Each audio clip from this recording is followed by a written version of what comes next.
Hello and welcome to Arcanine Rides. As a longtime skateboard and longboard rider, electric skateboards have always interested me, but I never ended up buying one because frankly, I thought I'd be disappointed. The popular mainstream boards like Boosted or One Wheel always seemed underpowered and overpriced. So when Uditer sent me out this S3 to test and review, I went into it expecting this board to be a mildly amusing EV that I used long enough to review and then didn't touch again. But luckily, I was very wrong. This board is an insane amount of fun and I've been riding it non-stop since I received it. I'm no e-skate expert, but I have ridden non-electric skateboards and longboards for years, and I've obviously ridden dozens of other PEVs, so this review will be from that perspective. With most PEVs that companies send me to test, I like to ride them as much as possible with as little info as possible, including price, so my first impressions can be as unbiased and genuine as possible. With this board, I was so impressed with the quality and performance that after the first couple rides, I just assumed Uditer had sent me one of their more expensive boards. So when I looked it up and saw that the S3 is only a $600 board, I was pleasantly surprised. Let's take a closer look at it and break down what I like and dislike about this board. The S3 is an electric longboard with a 38-inch long, 10.8-inch wide deck. I definitely prefer larger boards and really like the size and shape of this one. There's plenty of space for a nice, wide, stable riding position. The deck is bamboo and fiberglass and has a decent amount of spring and flex to it, which are great qualities for a longboard.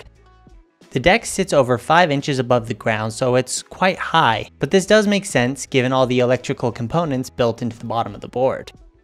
It comes with 8-inch reverse kingpin trucks, which is pretty standard for longboards this size. I'm no expert when it comes to trucks, but these seem to be good quality. I like to run my trucks a little tighter for stability at high speed, but I found these to be very stable at high speeds even when they're a little looser. The deck and trucks make the S3 feel responsive and smooth while cruising and carving. The front unbranded longboard wheels are 90mm in diameter and according to Uditer's website are softer 78A wheels. Both characteristics are pretty typical of longboards like this. I am a big fan of bigger and softer longboard wheels for handling potholes and low curbs. Before I jump into the electrical components and performance of this board, let's look at the S3's remote. First off, it's a good looking remote with a carbon fiber look plastic for the main body and these bright orange buttons and acceleration wheel. It has a decent sized display that shows speed, a trip and total distance odometer, as well as the battery level for both the board and the remote. The charge on the remote lasts a super long time. I've ridden for about 2 weeks almost daily, only charging it once during that time. That was mostly out of paranoia that it was going to die while I was riding, but it hasn't gotten even close to dying at any point while I've had the board. This wheel style throttle and brake is new to me, but I really like it. It's a really natural motion to accelerate by rotating the dial up and brake by rotating the dial down. The resistance of the spring inside the wheel seems perfect, and I feel like I have a lot of control. The board responds well to small movements of the wheel. The double 600-watt hub motors are built into the rear wheels. From what I can gather, the hub motor boards are the cheaper option for electric skateboards, with the more expensive ones being belt-driven boards. However, these hub motors have generally performed well, offering decent torque and great top-end speed. With these being hub motor wheels, not having the option to potentially swap the rear wheels out for whatever wheels I want is a bit inconvenient, and if the rear wheels take a lot of wear and tear, they will be expensive to replace, but I guess that's just what comes with this style of board. The S3 is available as a belt style board as well for a couple $100 more, so that is an option if you want. Let's talk performance now. The advertised top speed is 28 miles per hour. While I could get it going that fast, bombing a hill with the throttle pinned, the board's tested top speed on flat ground was around 24 miles an hour, with it sitting in the low 20s most of the time while I was cruising. That still is a really respectable top speed and actually feels quite fast on a longboard. More than 25 miles an hour begins to feel sketchy given how small longboard wheels are, especially on sidewalk or ground with potholes and uneven surfaces. I never felt like I needed the board to be faster on flat ground.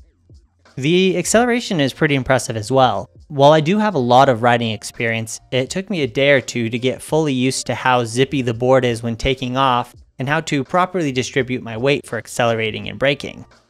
The board has 4 speed modes, each with a different tier of top speed and acceleration. I started with mode 3 for the first day or two to get used to accelerating and braking, but mode 4 is where the fun is, and it's the only mode I use now. The electronic braking is a bit finicky, and while it generally does a good job at slowing down the board smoothly and quickly, it does have some unusual behavior when braking from high speed, especially going downhill.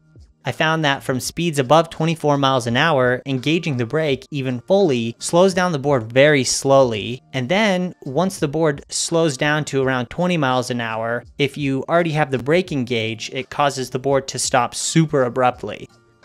I experienced exactly this, where at the end of a long hill, the brake wasn't slowing me down enough in time to stop for the intersection. So I found myself having to foot drag like you would with a normal longboard to stop myself. Once I slowed the board down enough for the brake to engage properly, it engaged so abruptly that it almost threw me off the board. Because of this, I've had to control my speed very carefully downhill to avoid this happening again, kind of feathering the brake as I carve down hills. I don't know if this is a common quirk of all electric boards or a purposeful feature of this board to help riders avoid braking too hard from high speeds, but if it is purposeful, I feel like it hurts the rider more than it helps. The board's hill climbing ability is quite decent on full battery, even though that is supposed to be a weak point of the hub motor skateboards. Even on the steepest hills in my area, I was able to keep up a decent speed of 10 to 15 miles an hour when the battery was at 75 to 100% full. As soon as the battery was at about 50%, I did notice a significant decrease in hill climbing performance. The battery controller and other electrical components are built into the bottom of the board, naturally. The S3 features a 7.8 amp, 328 watt hour removable battery. This puts the weight at about 20 pounds, which really isn't a lot, but it does make it a little awkward to carry around under one arm while in a store or walking up the stairs. Not a huge issue, but just something I wanted to note. The advertised range is 20 to 25 miles on a single fully charged battery. And as is usually the case with advertised range, I got significantly less than my test. In mode 4 riding, I was only able to get about 8 miles of range. As is the case with almost all PEVs, the advertised range typically reflects a very conservative riding style in the lowest riding mode.